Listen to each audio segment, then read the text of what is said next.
Hi, my name is Easton Lewis, and today I'll be continuing with Chapter 4, which is Alternative Tools of Dispute Resolution. At the beginning of this chapter, it discusses the Alternative Dispute Resolution, which is also known as ADR. This is brought to resolve legal disputes through methods other than litigation. These methods are negotiation, settlement, mediation, arbitration, mini trials, early neutral case evaluation, private trials, and summary jury trials. The advantages of ADR over litigation is it's less expensive, it's convenient, less time consuming, there's freedom to choose an expert, preserves confidentiality between parties, cases can be resolved without a precedent being set, and it preserves a relationship between two parties. Next, after the chapter explains the methods of the ADR, it explains negotiation and settlement. And negotiation and settlement is a process by which the parties to a dispute come together informally, either with or without their lawyers, and attempt to resolve their problems. It often requires each party to give up something in exchange of getting something other out of the other side. It is undertaken by lawyers before taking a case to trial or opting for formal methods of dispute resolution. After discussing negotiation, settlement introduces mediation. And mediation is a process in which the two disputes select a party, usually one expertise in the disputed areas, to help them reconcile their differences. The goals of mediation is an intimate communication between two parties, help the parties find an agreeable solution, and provide a resolution that is fair and based upon significant information. The common uses of mediation is collective bargaining disputes, insurance claim disputes, commercial contract problems, employment disputes, and environmental disputes. There are many advantages and disadvantages of mediation. And the advantages of this is it preserves the relationship between two parties, promotes better understanding of each one's position, offers potential for creative solutions, and is non-adversarial, less expensive, and less time-consuming. The disadvantages of mediation is that it overlooks fundamental structural conflicts, gives me misleading impression of equality of parties, and may be subjected to abuse by a party who believes that he or she will ultimately lose a dispute. Next, the chapter talks about arbitration. Arbitration is a dispute resolution method whereby the disputing parties submit their disagreements to a mutually agreed upon neutral decision maker or one provided for a statute. The decision of the arbitrator is binding on both parties. The arbitrator actively questions the witnesses, and the arbitrator's beliefs is a written agreements from the parties. When the term award is brought up in the arbitration, this simply just is the decision made by the arbitrator. Courts routinely enforce these awards. Proceedings in arbitration are held private, and witnesses and evidences are presented. Decisions are rendered within 30 days and are generally a compromise. Leading to the methods of secure arbitration, there's two of them, and the first one is binding arbitration clause. And this just mandates that all disputes arising under the contract may be settled under arbitration. The next is a submission agreement. And this simply just means a separate agreement providing that a specific dispute be resolved through arbitration.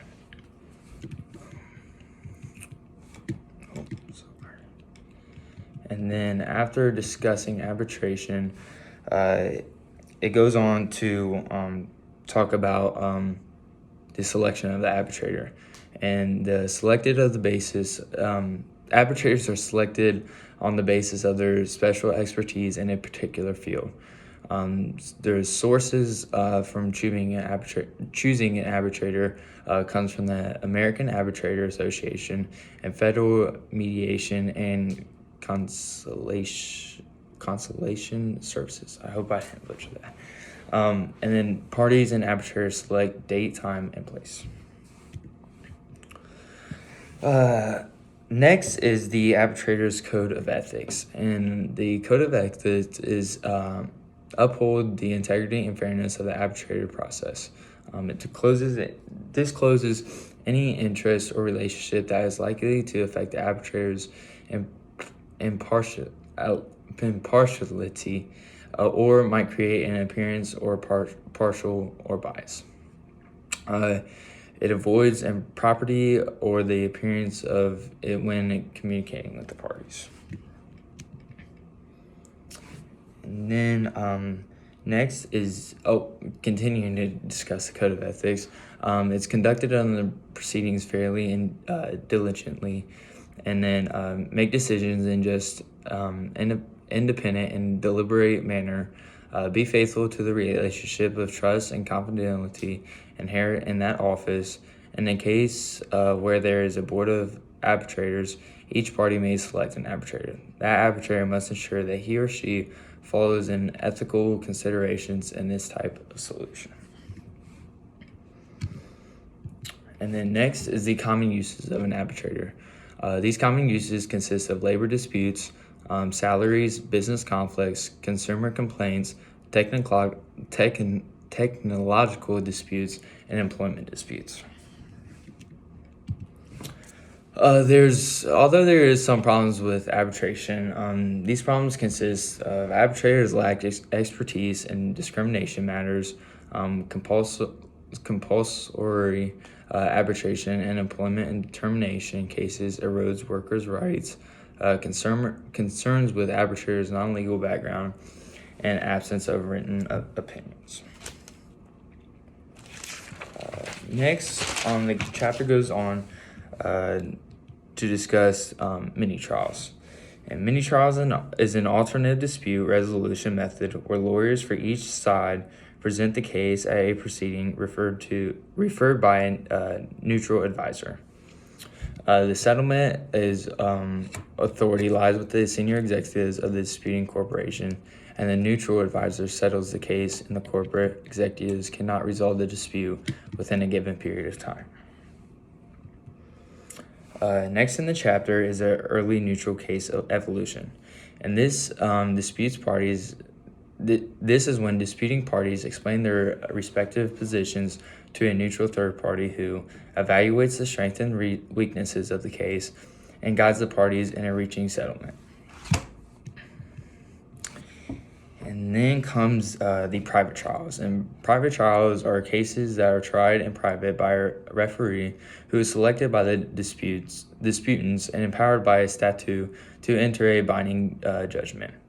The referee states his findings in a report filed with the trial court. And next is the summary jury trial. And this is alternative dispute resolution method that consists of an abbreviated trial, a non-binding jury verdict, and a settlement conference. And then lastly, the chapter discusses the court annexed ADR. And this is when courts mandate that disputants go through some formal ADR process before a case is brought to trial. Requirements vary from state to state and in the federal court, and is also non-binding. The differences between court annexed and voluntary ADR is that court annexed aberrations outcome is not binding on both parties, and rules of evidence are flexible. Voluntary aberrations, the outcome is binding on both parties, and rules of evidence cannot be changed. And then to go along with that, court annexed mediations is when parties enter the mediation process viewing it as hurdle to go through before trial, and voluntary mediation is when parties enter the mediation process with a desire to work out an agreement. Criticisms against ADR is that disputed resolutions firm cannot be unbiased when one of the parties of the disputes is a major client of the dispute resolution provider. Consumers are forced to give up their right to a trial when they are likely to get higher award from the jury, and concerned to agree aberration because they failed to read a clause in the purchase agreement. And so that is all I have for chapter 4. I found this chapter really interesting because,